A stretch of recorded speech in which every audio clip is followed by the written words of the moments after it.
hidup untuk kekekalan. Saya akan mulai dengan membaca Yohanes 3 ayat 30. Ia harus makin besar tetapi aku harus makin kecil. Apa maksudnya? Apa Tuhan makin mulia, kita makin hina? Tuhan makin kaya, kita makin miskin. Gak cocok sama ayat yang lain bahwa Tuhan memanggil kita untuk dipermuliakan. Ayat yang lain, ia yang kaya rela jadi miskin supaya kita miskin jadi kaya. Hal apa bahwa kita yang makin kecil dan Tuhan makin besar di dalam kita. Saya akan sampaikan hal ini dalam seluruh pelajaran hari ini. Saya mulai dengan pendahuluan latar belakang teologisnya dari tema April adalah Paskah dan kebangkitan. Maka saya akan mulai dengan Ulangan 15 ayat 1, Ulangan 16 ayat 1 yaitu Paskah Perjanjian Lama. Di mana firman Tuhan memerintahkan memperingati Paskah. Bahkan perintah untuk memperingati Natal nggak ada ayatnya ya, tapi boleh kita rayakan juga. Ulangan 16 ayat 1, ingatlah akan bulan Abib dan rayakanlah Paskah bagi Tuhan Allahmu. Sebab dalam bulan Abib itulah Tuhan Allahmu membawa engkau keluar dari Mesir pada waktu malam. Maksudnya supaya seumur hidupmu engkau teringat akan hari engkau keluar dari Mesir. Jadi Paskah Perjanjian Lama, satu, merayakan pembebasan dari perbudakan. Mereka jadi budak di Mesir 400-an tahun, bikin batu bata, bukan untuk rumahnya sendiri, jadi budak. Yang kedua adalah memperingati dibebaskan dari perbudakan menjadi apa? Menjadi bangsa yang merdeka dengan Tuhan menjadi raja lewat perantaraan hamba-hamba Tuhan dalam waktu itu adalah Musa. Berbeda dengan bangsa lain yang punya raja. Tapi yang paling utamanya adalah memperingati mereka dibawa keluar dari Mesir kepada kemerdekaan. Bagaimana Paskah Perjanjian Baru? Roma 6 ayat 4. Dengan demikian kita telah dikuburkan bersama-sama dengan Dia oleh baptisan dalam kematian, supaya sama seperti Kristus telah dibangkitkan dari antara orang mati oleh kemuliaan Bapa, demikian juga kita akan hidup yang baru, hidup bagi Allah dalam Kristus Yesus. Saya tambah lagi Galatia 2:20. Namun aku hidup tetapi bukan aku lagi sendiri yang hidup, melainkan Kristus yang hidup di dalam aku. Dan hidupku yang kuhidupi sekarang di dalam daging adalah hidup oleh iman dalam Anak Allah yang telah mengasihi aku dan menyerahkan dirinya untuk aku. Tuhan Yesus mati bagi kita, bangkit bagi kita. Kematiannya adalah menebus dosa kita, memerdekakan kita dari budak dosa pada sebuah hidup yang baru. Kalau dulu seperti tadi gambar sebelumnya saya kasih ilustrasi seperti ulat makan daun, dilihat menjijikkan, begitu berubah jadi kupu-kupu, dilihatnya indah. Maka penebusan di dalam Kristus membuat kita hidup yang lama. Kalau Galatia berkata dalam kedagingan, pesta pora, mabuk, kenajisan, kedengkian, iri hati menjadi hidup yang baru. Jadi Paskah adalah memerdekakan kita seperti Paulus pernah bergumul dalam Roma pasal 7. Aku ini manusia celaka. Kalau aku mau berbuat baik, yang tidak baik saya lakukan. Aku mau kudus, yang najis aku lakukan. Siapa yang bisa memerdekakan aku dari hukum maut ini? Roma pasal 8, Paulus berkata, syukur kepada Allah oleh Yesus Kristus Tuhan kita. Maka Paskah membawa kita dari hidup yang lama kepada hidup yang baru. Di luar kekristenan, semua agama mencari Tuhan dan mencari keselamatan. Kekristenan bukan agama, kekristenan adalah di mana Tuhan Yesus hidup di dalam kita. Karena kita menerimanya sebagai Tuhan dan Juru Selamat pribadi, maka di dalam Yesus Alkitab katakan kita pasti selamat. Amin. Pasti. Mati, roh kita kembali ke sorga. Sebelum mati itu masalahnya sebenarnya. Kita lahir baru, terima Tuhan Yesus sebagai Tuhan Juru Selamat pribadi, mati, masuk sorga. Tapi kalau kita tidak mati-mati, nah selama hidup ini apa yang harus kita lakukan? Konsep penebusan adalah kita ditebus untuk sebuah hidup yang baru. Nah, saya lompat ke 2 Tesalonika 2 ayat 13. Beberapa ayat saya baca sebagai latar belakang teologis, nanti saya masuk hal praktis dan pelan-pelan dengan contoh kasus dan aplikasi ya. 2 Tesalonika 2:13.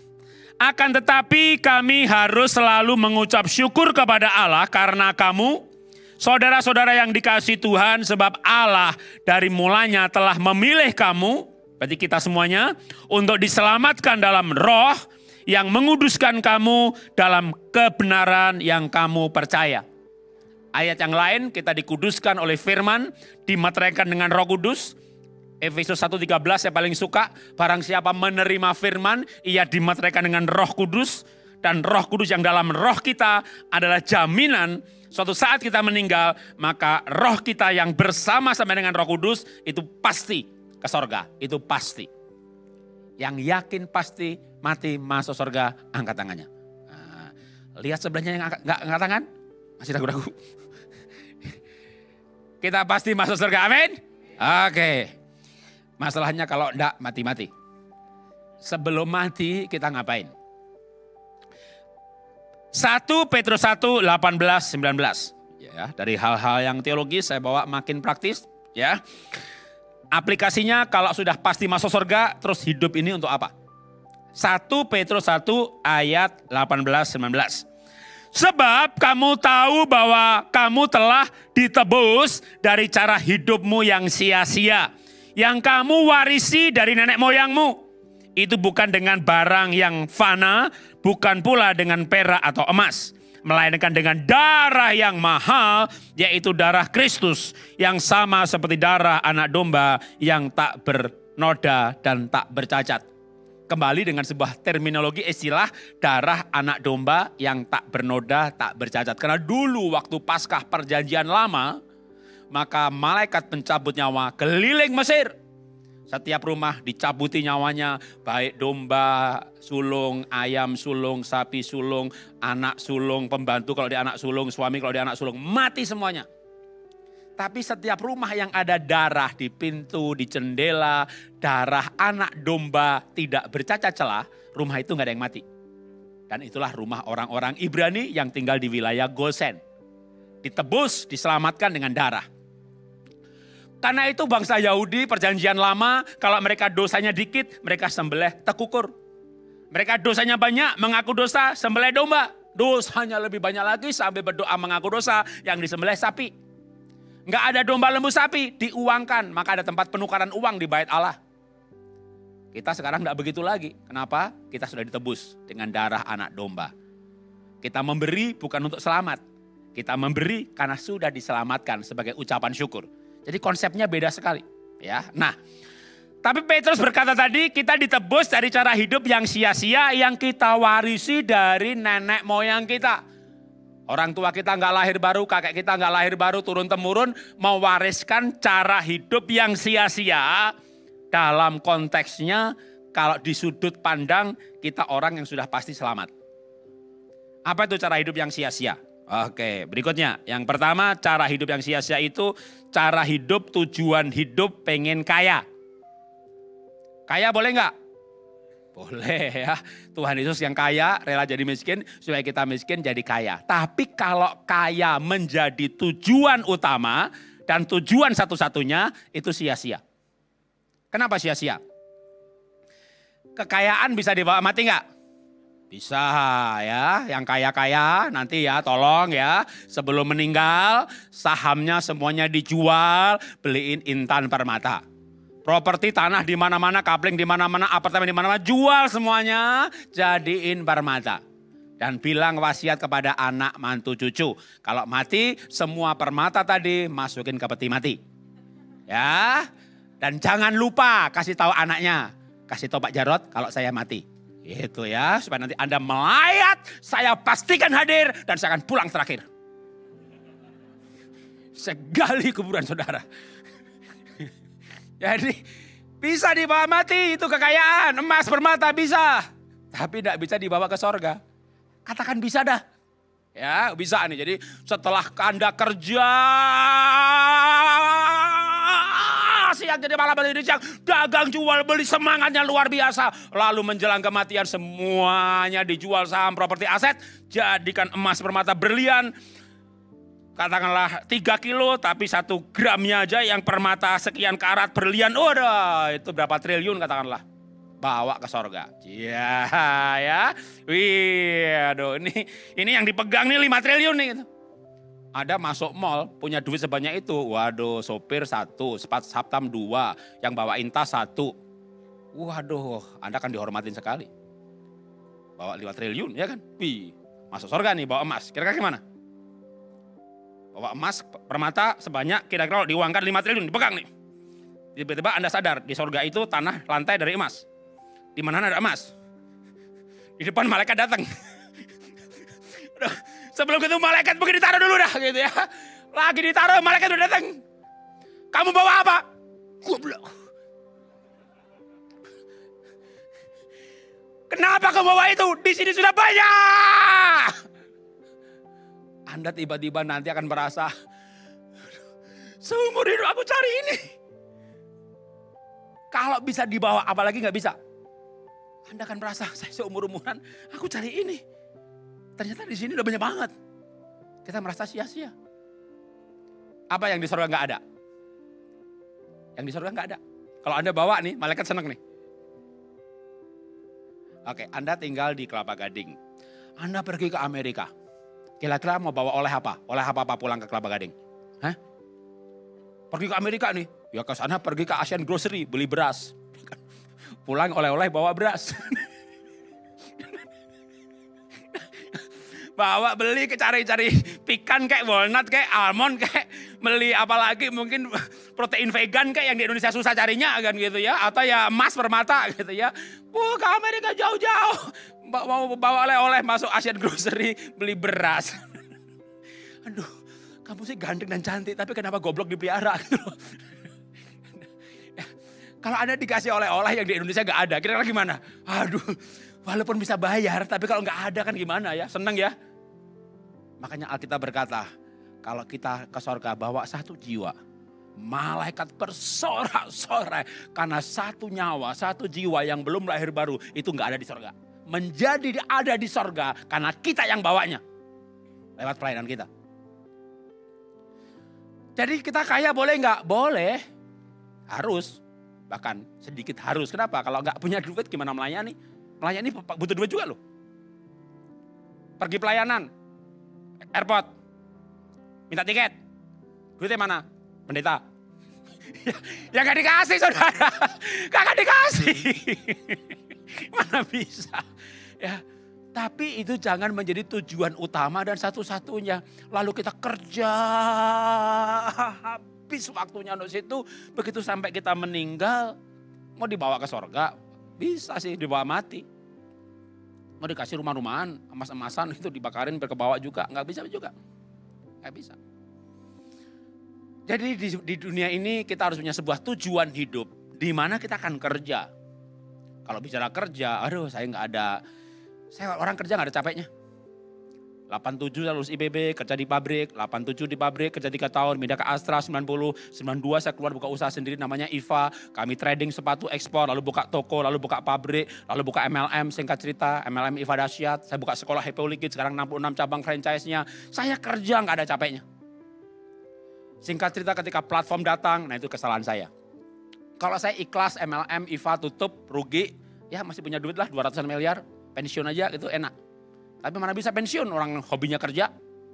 Akhirnya bikin platform. Nah, siapa tahu 2 tahun, 3 tahun duitnya habis, sahamnya naik, dijual, triliuner kaya gitu ya. Tapi ternyata 2019 kami tutup. Ya sudah, hilang 240 miliar. Nggak sedih sih, kenapa? Karena emang itu sebuah konsekuensi dari keputusan. Ini saatnya kaya raya, triliuner atau habis. Ya habis ya nggak apa-apa juga lah. Yang penting aset pribadi nggak dicemplungkan. Tapi dana cash habis. Itulah cerita saya kenapa saya 2019 bangkrut. Kalau lihat ruginya gede banget. Tapi nggak sedih seperti waktu anak saya sakit. Karena ruginya ini sebenarnya dalam perhitungan ya itu konsekuensi bisnis. Saya orang yang rajin kerja tapi ketika mengalami kerugian, ditipu atau bangkrut.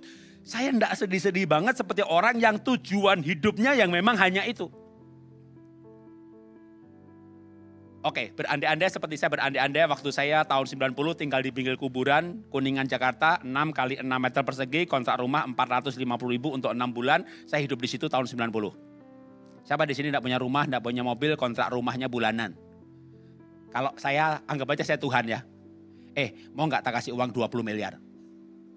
10 miliar bikin rumah, 2 miliar buat segala perabotan segala macamnya, masih sisa 8 ya? Oke, 1 miliar, 2 miliar dah. Tabung. 4 miliar sumbangin. Mau nggak? Sekarang nggak punya apa-apa nih. Saya Tuhan nih. Anggap aja. Tak kasih 20 ya, 10 buat bikin rumah. 2-3 miliar tabung. Sisanya 7 miliar buat pelayanan. Bagi-bagi tuh buat Yayasan Pengharapan. Di mana-mana banyak tuh pelayanannya. Anda nggak punya apa-apa sekarang. Mau nggak dikasih? Saya atur ya. Loh ini anggap aja saya Tuhan nih. Saya atur nih ya kan. Tokonya diberkati bukan. Mau ya? Iya, tapi ketika udah punya, jangankan 7 miliar, 5 juta juga sayang. Waktu kita miskin kita berandai-andai loh. Ya kalau punya duit gitu. Ya. Tapi begitu kita punya duit banyak, mungkin kita gak akan sebanyak itu memberinya. Kecuali apa? Dihajar sama Tuhan. Oke, saya mau kesaksian. Cerita sampai di mana kenapa saya punya konsep hidup untuk kekekalan ini, kaya bukan tujuan hidup, bukan berarti nggak mau kaya. Ya. Saya tinggal di Jakarta tahun 90, merantau, tinggal di pinggir kuburan, jadi sales, jualan sepatu, singkat cerita buka usaha sendiri, nabung. Beli rumah 1 kecil, nabung lagi, beli rumah 2, nabung lagi, beli mobil 1, mobil 2, emas 1, emas 2, 12 tahun kemudian semuanya dijual. Beli rumah cukup besar di Bintaro, 1.600 meter halamannya, ada kolam renangnya, karena memang spot club saya beli, saya jadiin rumah. Nabung lagi setahun, renovasi. Lalu setahun kemudian kita pergi ke Bali pelayanan, bukan ke Genting judi, bukan ke Las Vegas, enggak. Pergi pelayanan ke sekeluarga, saya, istri, anak-anak, seminar keluarga, supaya yakin yang peserta seminar, sebelum seminar anak saya, waktu itu masih kelas 1 SD, kelas 2 SD, yang kelas paling besar, hadir 200 orang, daftar peserta, kasih anak saya. Nak 3 menit stop, oke daftar hadir diambil panitia. Panitia boleh tanya anak saya, itu dalam daftar hadir nomor 17 siapa, nomor 73 siapa, nomor 116 siapa. Dia hafalkan dalam 3 menit. Lalu saya dengan yakin berani ngajar. Mau punya anak pintar, dengerin saya. Karena dia IQ nggak sampai 120. Saya ngajar parenting, saya bikin buku parenting dan seterusnya. Pergi pelayanan, bawa keluarga. Pas pelayanan itulah jam 3 pagi, Pak rumahnya keluar asap. Panggil pemadam kebakaran, sudah Pak tapi nggak datang-datang. Singkat cerita aja ya. Jam 6 pagi, rumahnya udah roboh Pak. Kita bukan sedang judi, sedang pelayanan keluarga, sekeluarga pelayanan. Rumah kebakar. Dan tidak diasuransi. Carinya 13 tahun, habisnya 2 jam. Saya pelayanan sungguh-sungguh dalam Tuhan, kenapa mengalami ini? Supaya kamu sadar kata Tuhan. Tuhan dari dulu juga udah sadar tentang kekekalan. Tapi sadarnya nggak sadar-sadar banget. Itu bahasa Ibraninya ngeh. Jadi Tuhan mau ngajar sampai kita ngeh. Itu hari itu saya sadar-sadarnya bahwa harta itu nggak kekal. Nyarinya 13 tahun, 2 jam habis. Anda belum ngeh? Mau ngeh? Cari korek api. Bakar mobilmu. Nggak kekal. Nggak kekal. Begitu saya sadar nggak kekal. Sempat sih bertanya Tuhan, saya pelayanan kenapa ini terjadi, kenapa. Akhirnya nggak tanya kenapa. Tapi Tuhan apa yang harus saya pelajari dari peristiwa ini? Ya harta nggak kekal. Terus, maka carilah yang kekal. Nangkep saya.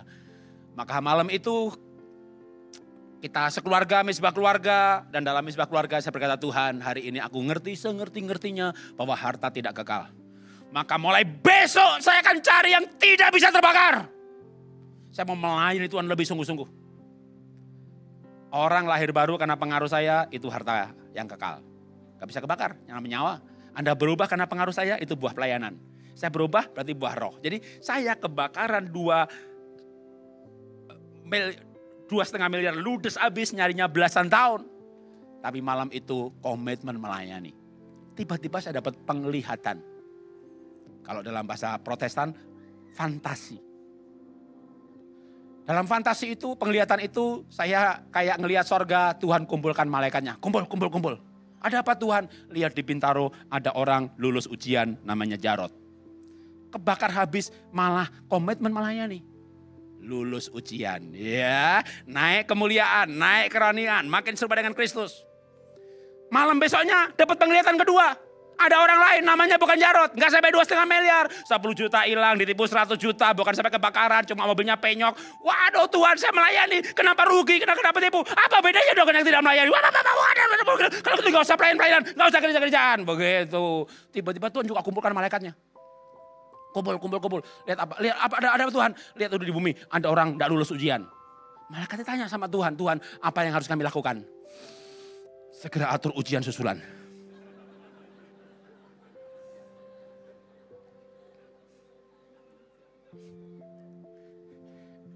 Jadi apapun yang terjadi, kalau kita orang percaya itu bukan hukuman. Di luar sana itu hukuman, itu panggilan supaya orang menjadi percaya.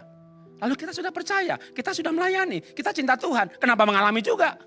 Yang satunya hukuman, yang satu pelajaran. Mirip, tapi beda. Bedanya apa kalau pelajaran? Kalau pelajaran, ujian, lulus, naik kelas dong. Naik kelas ekonomi naik, kelas sosial naik, kelas kemuliaan naik. Dia makin besar, aku makin berkurang. Tapi ketika aku makin berkurang, enggak cinta uang, enggak cinta harta, Yesus makin besar. Justru ketika Yesus makin besar dalam kita diangkat Tuhan dalam kelas yang lebih tinggi. Singkat cerita aja, dalam kelas yang lebih tinggi, kelas sosial lebih tinggi, kelas kemuliaan lebih tinggi. Dalam waktu 12 bulan, saya bangun rumah senilai 4 miliar. Dulu saya cari 12 tahun, dapatnya 2,5. Tapi lulus ujian, naik kelas tuh enak loh. Naik kelas tuh enak loh. Anda sekolah mau naik kelas apa enggak mau? Ujian menghindar. Dikejar sama guru, kemarin gak ikut, kenapa gak ikut ujian? Sakit bu guru, bohong, ini ada surat dokternya. Gitu ya kan. Ya udah, ujian susulan. Ujian tuh gak bisa dihindari. Mau naik kelas? Angkat tangannya, emang mau naik kelas. Oke. Itu yang lihat, yang tangannya angkat tangan.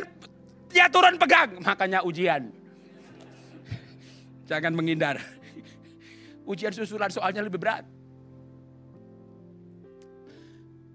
Kita akan dibawa pada konsep bahwa kita ditebus, dibeli untuk kekekalan.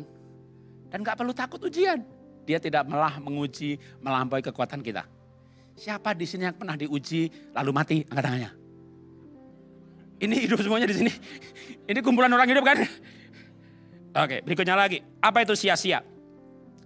Pertama, kekayaan itu sia-sia bukan berarti kita nggak boleh kaya, nggak boleh kerja. Kita akan kerja tapi kita nggak mencintai kekayaan. Kita akan gunakan kekayaan untuk pelayanan, untuk sesama, untuk berbakti dan sebagainya. Kedua, apa itu sia-sia? Tujuan hidup mau makan.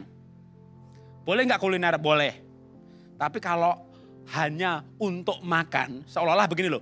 Ya mumpung masih sehat lah, kita makan enak lah. Ya mumpung masih di dunia, nggak lama lagi kita mati masuk neraka. Kalau nggak yakin masuk sorga, mumpung masih di dunia, ya kaya nikmati hidup. Mumpung masih di dunia kita bisa makanlah. Habis ini kita mati masuk neraka. Di neraka ada makanan? Nggak ada. Ada ingin makan? Ada. Abraham itu minta celupin air, tetesin, haus. Berarti di neraka itu pengen minum tapi nggak ada minuman. Kalau pengen minum, pengen makan juga nggak? Ya nggak ada ayatnya. Tapi kalau pengen minum pasti pengen makan juga. Tapi nggak ada. Tapi kalau kita yakin pasti masuk sorga, maka harusnya makan minum bukan tujuan utama. Boleh kita makan, boleh untuk hidup. Kalau hidup melayani, bukan hidup untuk makan. Kalau saya ada pilihan, pergi keluar kota, pasti ditanya nama zaman-zaman sekarang, Pak mau kuliner apa Pak? Mau makan sehat aja terus tidur. Ya Anda yang masih muda-muda silakan ya. Tapi kalau udah kayak saya 60 tahun, mulai umur 40, 50 apalagi saya makin, udah yang dicari yang sehat lah. Namanya umur. Ya kita udah makin tua nih kan sama Tuhan kan dicabuti giginya. Biar gak makan banyak-banyak. Ya, lah umur udah 60 tahun makan banyak ya. Masih muda makan karbohidrat banyak gak masalah. Begitu umur walaupun gak diabetes pun gulanya tinggi juga. Makan kacang asam urat juga, maka Tuhan sengaja cabutin giginya. udah gak usah makan banyak-banyak ya, makan yang sehat-sehat. Sekarang saya cari yang sehat-sehat. Seperti makanan Taurat, diet Taurat. Babi, anjing, kucing dan kawan-kawan gak makan. Makan tapi sedikit aja. Karena nasihat dari Ketua Sinode GBI, bapaknya Ketua Sinode. Ketua Sinode Pak Rubin Adi, bapaknya Pak Julius Isa. Dulu sebelum ketemu beliau saya ekstrim diet Taurat. Babi, anjing, kucing dan kawan-kawan gak dimakan. Ikan tidak bersih gak dimakan semuanya. Sampai ketemu beliau. Nah Jarod jangan ketat-ketat begitu. Makan juga lah babi dikit-dikit. Makan juga lah nasi merah dikit-dikit. Buat apa Pak? Kalau dia jawabnya teologis tak ajak berdebat juga. Jawabnya gampang. Biar gak lupa rasanya nak. Ya udah, saya suka yang praktis. Loh ini kan bapaknya Ketua Sinode. Dan dia diabetes juga. Gitu.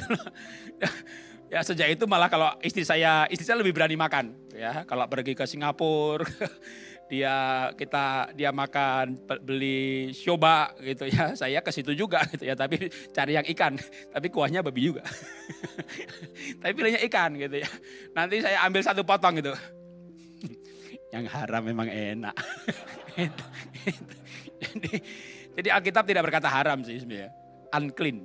Jadi kalau Alkitab itu babi segala macam, anjing, kucing dan kawan-kawan itu unclean. Diterjemahkannya haram. Padahal itu beda. Ya kalau anak haram, nah itu haram beneran. Ya, bastard. Tapi kalau babi itu taumai. Itu tidak bersih. Jadi orang makan babi bisa sehat nggak? Bisa. Kalau itu kan tidak bersih. Ya makan aja pembersihnya. Apa itu pembersihnya? Makanya orang Tiongkok kan pergi aja ke Tiongkok sana. Ya orang makan bawang putih kayak di sini kita makan sambal. Itu pembersihnya. Makan apa lagi? Itu Jepang makan wasabinya. Indonesia ajaib. Makan babi, bawang putih gak dimakan. Makan ikan, wasabinya gak dimakan. Yang dimakan racun semuanya, matilah dia. Jadi kita harus makan pembersihnya. Jadi bukan soal haram dan gak ada babi haram, gak ada ayatnya. Tapi unclean, jadi tidak bersih. Kalau masalah bersih dan tidak, bukan surga neraka. Tetapi maksudnya begini. Bagi kita orang percaya yang ditebus dengan mahal, makanan bukan sebuah tujuan yang dikejar. Tapi sebagai apa? Ya sebagai karunia menikmati. Ya kita nikmati hidup ini ciptaan Tuhan enak juga. Tapi karena gak sehat jangan usah banyak-banyak gitu ya. Jadi menikmati. Saya dulu saking radikalnya gak bisa menikmati. Pergi ke restoran, waduh istri saya orang sipit, Tionghoa. Wah anak-anak ikut mamanya semuanya. Wih kalau ke restoran mereka semuanya bergembira, semuanya tertawa. Saya diem aja. Nah orang Jawa dulunya miskin lalu diberkati. Dompetnya banyak, tapi hati masih miskin. Kalau ke restoran, ini kenapa tempe mahal banget ini. Aduh sampai anak saya itu, Papa itu diberkati, gak bisa menikmati hidup, Papa itu DNA kulit. Ya aku bilang workaholic gitu, tapi anak saya bilang DNA kuli. Karena kalau lihat makanan mahal, nikmatnya berkurang. Akhirnya saya punya punya trik. Kalau ke restoran, udah pokoknya istri yang bayar, saya nggak mau lihat itu harganya berapa. Itu nikmat rasanya. Tapi istri saya bayar pakai duit saya. Dia nggak kerja, aku kasih semuanya duit sama dia. Tapi tidak menjadi sebuah obsesi. Berikutnya lagi, apa itu?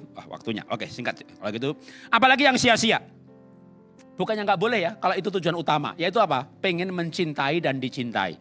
Pak, saya sederhana kok Pak, saya nggak pengen kaya. Saya kuliner juga nggak suka-suka banget Pak. Saya ini hidup hanya pengen mencintai dan dicintai.